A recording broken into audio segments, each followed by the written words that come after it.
APAR Automated Permanent Academic Account Registry. One Nation, One Student ID.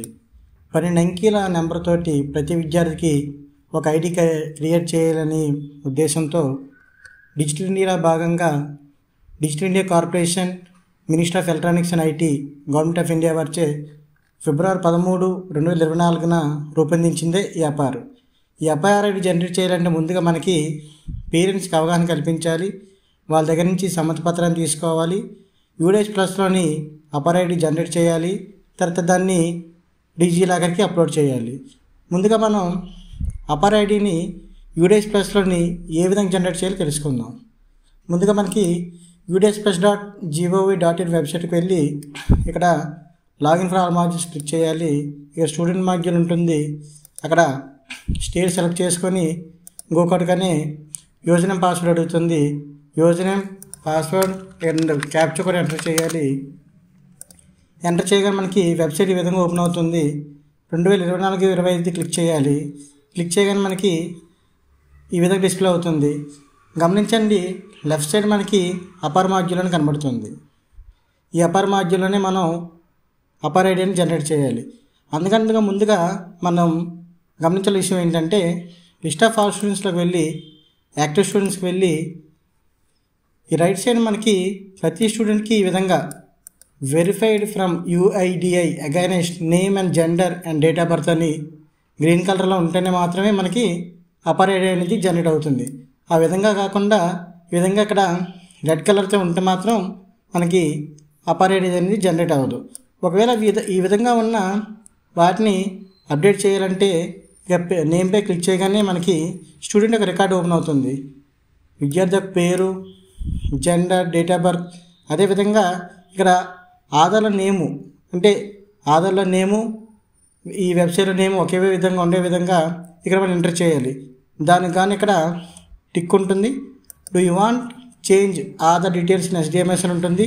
అది click చేయగానే ఆధార్ మరియు ఆధార్లో నేము ఏ విధంగా ఉందో ఎంట్రీ చేయడానికి బాక్స్ అవైలబుల్గా ఉంటుంది. దాంట్లో నేమ్ ఎంట్రీ చేసి అప్డేట్ చేసుకోవచ్చు.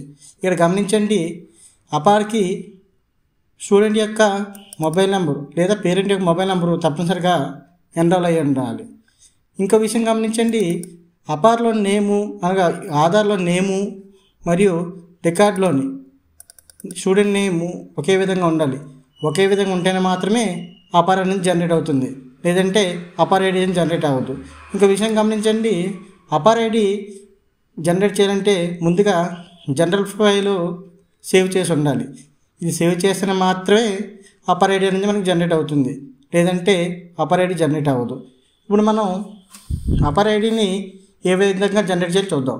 ఇక్కడ మనం APAR మాడ్యూల్ ఉంది, దానిపై క్లిక్ చేయాలి. ఇక్కడ క్లాస్ సెలెక్ట్ చేసుకుంటాం, సెక్షన్ సెలెక్ట్ చేసుకుంటాం.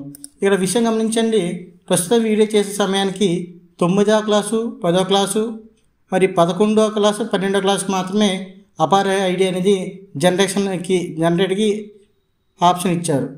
మెల్లమెల్లగా మిగతా క్లాసులకి తర్వాత ఆప్షన్ ఇస్తారు. గమనించండి, ఇక్కడ మనకి రైట్ సైడ్ చూస్తే యాక్షన్ అని ఉంది. ఇక్కడ యాక్షన్ అనేది జనరేట్ అని ఉంది. ఈ జనరేట్ అనేది హైలైట్ అవ్వాలి. ఈ జనరేట్ హైలైట్ అవ్వాలంటే తప్పనిసరిగా స్టూడెంట్ యొక్క వివరాల్ని జనరల్ ప్రొఫైల్ని సేవ్ చేసి ఉంచాలి. ఆ విధంగా సేవ్ చేస్తే మనకి ఇక్కడ జనరేట్ అనే ఆప్షన్ కనబడుతుంది, దానిపై క్లిక్ చేయాలి. ఈ జనరేట్పై క్లిక్ చేయగానే మనకి ఇక్కడ మళ్ళీ ఇక్కడ ఒక ఆప్షన్ అవుతుంది, do you want change Aadhaar details. ఆధార్లో ఉన్న పేర్లు, ఇక్కడ ఉన్న పేరు ఒక విధంగా లేకపోతే మార్చుకోవడానికి ఇంకొక అవకాశం ఉంది, అవకాశం బట్టి మార్చుకోవచ్చు. ఇక్కడ కన్సెంట్ ఫామ్ ఉంటుంది. కన్సెంట్ ఫామ్లో అంటే ఎవరైతే మనకి సమ్మతి పత్రం ఇస్తున్నారో తండ్రి కానీ లేదా గార్డియన్ యొక్క పేరు, ఫాదర్ అయితే ఫాదర్, వాళ్ళ యొక్క ఐడెంటిటీ కార్డ్స్ అనగా Aadhaar card, PAN card, EPIC or voter ID, driving licence, passport, దాని యొక్క number, place of physical consent అంటే జిల్లా, మనకి ఏ రోజైతే పత్రం ఇచ్చారో సమ్మతి పత్రం ఆ రోజు డేటు ఇచ్చి సబ్మిట్ చేయగానే మనకి ఇక్కడ డిస్ప్లే దగ్గర సక్సెస్ఫుల్లీ జనరేటెడ్ APAR ఐడి అని కనబడుతుంది. దాంతో మనకి APAR ఐడి అనేది జనరేట్ అవుతుంది. గమనించండి, APAR ఐడి జనరేట్ అవ్వగానే మనకి ఇక్కడ APAR ఐడి దగ్గర 12 అంకెల నెంబర్ కనబడుతుంది. కొన్ని అంకెల నెంబర్ కనబడుతుంది. ఆ అపార్ ఐడి మనకి జనరేట్ అయినట్టు అంచనా అనమాట. అదేవిధంగా ప్రతి ఒక్క స్టూడెంట్కి అపార్ ఐడి జనరేట్ చేయాలి. ఈ అపార్ ఐడి జనరేట్ అయిన తర్వాత మనకి కేంద్ర ప్రభుత్వంచే నిర్వహించబడుతున్న అకాడమిక్ బ్యాంక్ ఆఫ్ క్రెడిట్స్లో కూడా ఈ డేటా అవైలబుల్ ఉంటుంది. తర్వాత మనకి డిజి లాకర్లోని అకాడమిక్ బ్యాంక్ క్రెడిట్స్ అనే ఒక ఆప్షన్ ఉంటుంది. దానికి ఈ అపార్ ఐడి అనేది అనుసంధానిస్తారు.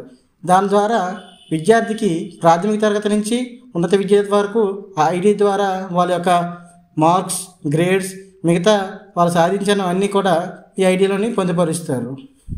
మరిన్ని వివరాల కొరకు డిస్క్రిప్షన్లోని అపార్కి సంబంధించి యూజర్ డాక్యుమెంట్స్, వీడియోస్ పొందుపరుస్తాం. Thanks for watching this video. Thank you.